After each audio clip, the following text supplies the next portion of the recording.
কারণে আপনাকে যেটা করতে হবে সেটা হচ্ছে প্রিলির জন্য আপনি যখন পড়বেন তখন একটু ডিটেইলস পড়তে হবে, একটু ডিপ পড়তে হবে। এতে আপনার প্রিলি রিটেন দুটোতেই কভার করবে। আমার কথা কি বুঝতে পারছেন? প্রিলি রিটেন দুটোতেই কভার করবে। এখন কথা হচ্ছে ভাই আমরা আসলে পড়বো যে আমরা কতটুকু পড়বো, কি পড়বো?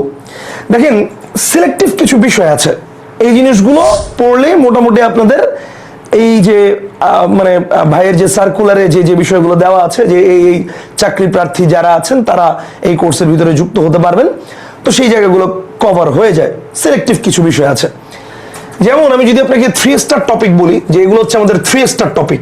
3 স্টার টপিকের মধ্যে কি কি পড়তে পারে? যেমন মনে করেন সমাস, এটা আমাদের 3 স্টার টপিকের মধ্যে পড়বে। নাম্বার 2 হচ্ছে ধরেন বাংলা বানান, বাংলা বানান।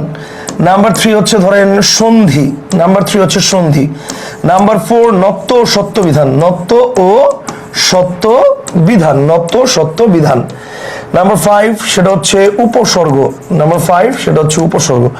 নাম্বার 6 সেটা হচ্ছে শব্দ ভান্ডার, শব্দ ভান্ডার। আচ্ছা নাম্বার 7 সেটা হচ্ছে বাক্য প্রকরণ, বাক্য প্রকরণ। নাম্বার 8 সেটা হচ্ছে পদ প্রকরণ, পদ প্রকরণ।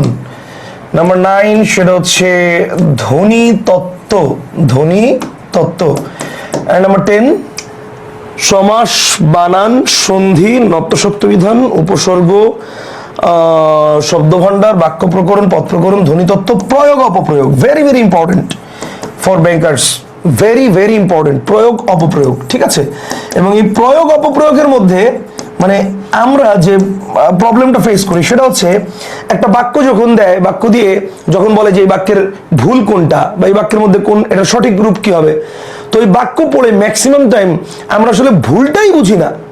মানে সঠিক কি হবে সেটা তো পরের কথা, সঠিক কোনটা এটা বুঝতে হলে তো আপনাকে আগে বুঝতে হবে ভুলটা কোথায় হয়েছে, সেই জায়গাটা ঠিক করতে হবে, রেকটিফাই করতে হবে।